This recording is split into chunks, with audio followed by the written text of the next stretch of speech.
Student, welcome back. आप सबका एक बार फिर से स्वागत है आपके अपने YouTube channel alpha class physics में। आज हम स्टडी करेंगे ऑप्टिकल इंस्ट्रूमेंट।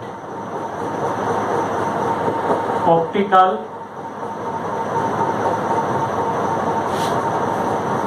इंस्ट्रूमेंट। बच्चों, क्या होता है बेटा ऑप्टिकल इंस्ट्रूमेंट? ऑप्टिकल इंस्ट्रूमेंट वो इंस्ट्रूमेंट होते हैं जो ह्यूमन आई की हेल्प करते हैं टू सी द ऑब्जेक्ट्स और far of object and highly tiny objects. छोटे ऑब्जेक्ट्स की लार्ज इमेज फाइंड आउट करने के लिए और दूर की वस्तुओं को देखने के लिए दो तरह के इंस्ट्रूमेंट आते हैं। एक होता है माइक्रोस्कोप। माइक्रोस्कोप जो होता है वो आपका टिनी ऑब्जेक्ट्स की रिजोल्विंग इमेज फाइंड आउट करने के लिए। माइक्रोस्कोप के अंदर दो तरह के माइक्रोस्कोप आते हैं, एक सिंपल माइक्रोस्कोप और एक कंपाउंड माइक्रोस्कोप। और एक दूर की ऑब्जेक्ट्स यानी कि फार ऑफ ऑब्जेक्ट्स को देखने के लिए आपके पास टेलीस्कोप। तो आज हम स्टडी करेंगे simple microscope. Simple microscope. Simple microscope क्या होता है? सिंपल माइक्रोस्कोप देखिए, सबसे पहले तो डेफिनेशन, इंपॉर्टेंट क्वेश्चन है ये।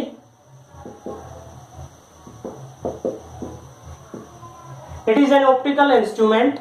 It is an optical instrument which is used to magnify image of teeny object। teeny objects छोटे वस्तुओं की मैग्नीफाई इमेज फाइंड आउट करने के लिए जिस ऑप्टिकल इंस्ट्रूमेंट का इस्तेमाल हम करते हैं वो ऑप्टिकल इंस्ट्रूमेंट क्या कहलाता है? आपका सिंपल माइक्रोस्कोप। तो देखिए कुछ बेसिक है वो आपको क्लियर करते हैं। सबसे पहले तो देखिए आपको ये पता होगा कि हमारा ह्यूमन आई का least distinct vision. Least distinct vision क्या होता है? लीस्ट डिस्टिंक्ट विजन क्या होता है बेटा? Least distinct vision. Least distinct vision का अर्थ होता है मिनिमम डिस्टेंस, वो मिनिमम डिस्टेंस जहां तक हम क्लियर देख सकते हैं। तो ह्यूमन आई की, ये आपकी ह्यूमन आई है, तो इससे हम कितनी दूर तक क्लियर देख सकते हैं? वो होता है 25 सेंटीमीटर। ऑब्जेक्ट यहां पे रखा हो, ठीक है। और इसमें किस तरह से होता है कि कोई भी ऑब्जेक्ट है तो उसका जो एंगल है, मान लीजिए आपके पास ये ऑब्जेक्ट है, ये आंख के ऊपर एंगल सबटेंड करता है। This is the angle of resolution. जितना ज्यादा एंगल ऑफ रेजोल्यूशन होगा उतनी ज्यादा क्लियर इमेज आपको मिलेगी। जितना ज्यादा एंगल ऑफ रेजोल्यूशन होगा उतनी ज्यादा क्लियर इमेज आपको मिलेगी, ठीक है। तो हमारा लीस्ट डिस्टिंक्ट विजन कितना है? 25 सेंटीमीटर। यदि कोई ऑब्जेक्ट 25 सेंटीमीटर से और ज्यादा नजदीक रखा हुआ है तो उसकी क्लियर इमेज हम रेटिना में प्राप्त नहीं कर सकते। अच्छा, यदि कोई और छोटे ऑब्जेक्ट्स हैं, टिनी ऑब्जेक्ट्स हैं, जैसे देखिए आपके हाथ की ये जो लाइंस हैं, इनको अगर हमने स्टडी करना है, करते हैं ना अक्सर लोग, हाथ की हस्तरेखाएं देखते हैं। और भी छोटे हैं, जैसे आपके किसके अंदर, लेबोरेटरी के अंदर वर्नियर कैलिपर्स है, स्क्रू गेज है। वर्नियर कैलिपर या स्क्रू गेज की रीडिंग्स को आपने स्टडी करना है तो इसके लिए आपके लैब के अंदर सिंपल माइक्रोस्कोप, जिसमें मैग्नीफाइंग ग्लास का भी नाम दिया गया है, जिसे मैग्नीफाइंग ग्लास भी कहते हैं, ठीक है, तो वो आप इस्तेमाल करते हो। तो किस तरह का होता है देखिए, कोर्स ऑफ रे डायग्राम इसमें।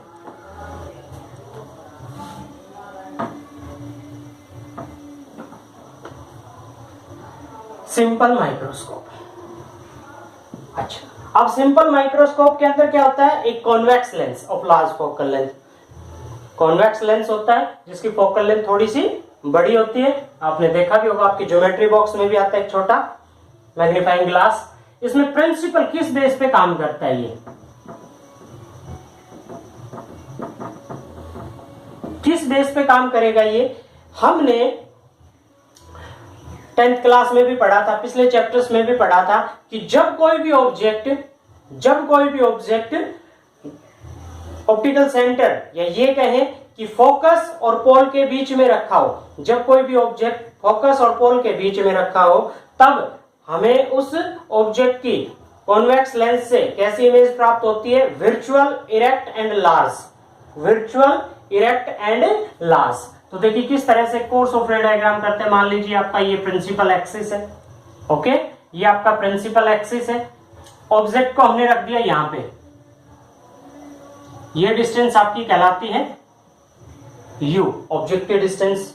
मान लीजिए लेफ्ट साइड में ले लेते हैं, कोई बात नहीं, वो आपके ऊपर डिपेंड करता है, आप किसी भी साइड इसको जैसे यहां से करते हैं। ये ऑब्जेक्ट, ये ऑप्टिकल सेंटर है, ये ऑब्जेक्ट की डिस्टेंस को हमने यू कंसीडर कर लिया। अब ऑब्जेक्ट की डिस्टेंस और ये है फोकस, F1 कंसीडर कर लो, इधर F2 कंसीडर कर लेंगे। तो एक रे जो प्रिंसिपल एक्सिस के पैरेलल जाती है, कहां से पास होगी? फोकस से, ये पॉइंट। आप देखिए ये रे जो ऑप्टिकल सेंटर से पास हुई विदाउट डाइवर्टिंग, ये कहीं नहीं मीट कर रही है, ये मीट नहीं करेंगी, तो हम क्या करते हैं, इनको वर्चुअली मीट करते हैं पीछे। ये क्या है आपकी इमेज, ये क्या है आपकी इमेज, ए डैश बी डैश कंसिडर कर लिया। आपको ऑब्जेक्ट ये था ए बी, इस ऑब्जेक्ट की जो इमेज आपको फाइंड आउट हो रही है वो कैसी है? लार्ज। ऑब्जेक्ट कैसा है? टिनी ऑब्जेक्ट। इमेज कैसी बनी इसकी? लार्ज। ओके, तो इस तरह से हम टिनी ऑब्जेक्ट की मैग्नीफाई इमेज फाइंड आउट कर सकते हैं। तो इसमें प्रिंसिपल क्या है? प्रिंसिपल ये है कि जब कोई भी ऑब्जेक्ट कहां पे रखा होगा? फोकस और पोल के बीच में। फोकस और पोल के बीच में जब हम उसको रखते हैं बेटा, तो उस सिचुएशन में क्या बनेगा आपके लिए? Erect, Sidhi, virtual and large image, magnify, highly magnified image आपको प्राप्त होगी। अगला जो इसमें है पॉइंट आपने नोट करना है वो है आपका magnifying power. Magnifying power, magnifying power का जो फॉर्मूला है वो सब में सेम होता है। मैग्नीफाइंग पावर का फॉर्मूला आएगा, it is the angle subtended by the image to the angle subtended by object. Angle subtended by image to the angle subtended by object. तो देखिए यदि हम क्या करते हैं, मान लीजिए ये आपका angle subtended by image beta, और इसी के इक्वल इन दोनों के अंदर ये कहां पे जाके बन रहा है? लीस्ट डिस्टिंक्ट डिवीजन पे। तो इसको हमने रख दिया इसके इक्वल, ये एंगल बना दिया इसने alpha. Okay, angle subtended by image to the angle subtended by object, beta by alpha. Okay, अच्छा अब यदि हम इनमें देखिए क्या करते हैं, थीटा की वैल्यू किसी भी उसके अंदर किसके बराबर होती है? Theta is equal to L by R. तो इसमें यदि हम ये करते हैं तो ये परपेंडिकुलर अपॉन में बेस, और परपेंडिकुलर अपॉन में बेस किसके बराबर होता है? टेंजेंट, यानी कि tan beta by tan alpha. और tan beta by tan alpha की इन इक्वेशंस के अंदर हम वैल्यूज पुट कर देते हैं, किसके बराबर होगी? आपकी परपेंडिकुलर एक तरह से, ठीक है।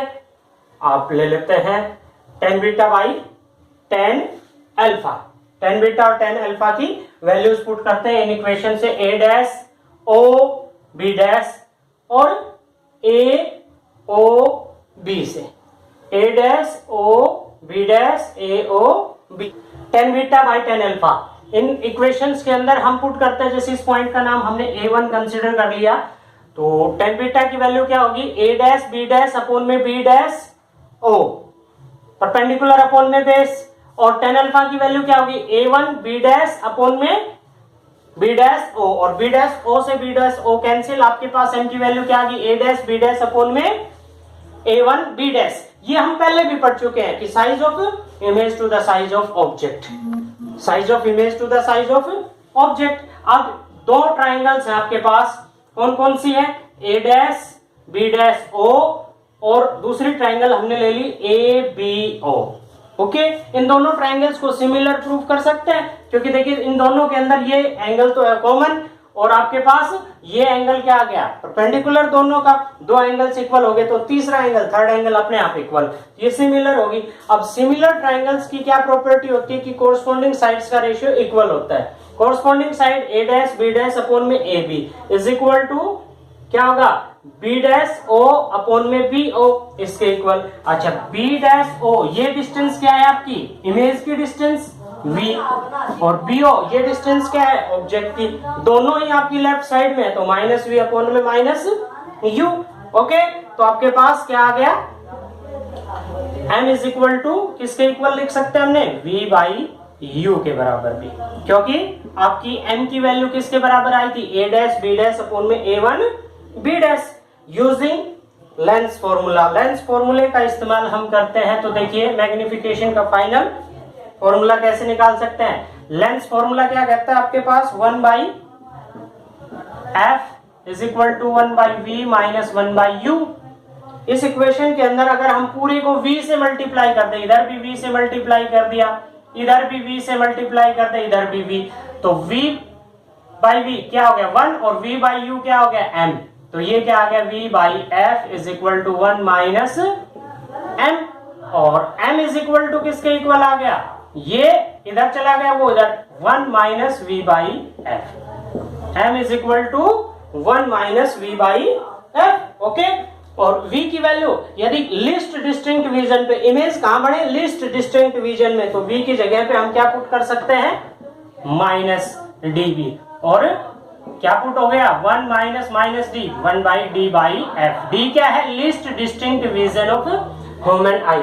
ये फॉर्मूला आ गया आपके पास मैग्निफिकेशन का, किसका आ गया, मैग्निफिकेशन ऑफ सिंपल माइक्रोस्कोप या magnifying power of simple microscope. Okay, अगला जो टॉपिक है वो है आपका कंपाउंड माइक्रोस्कोप का।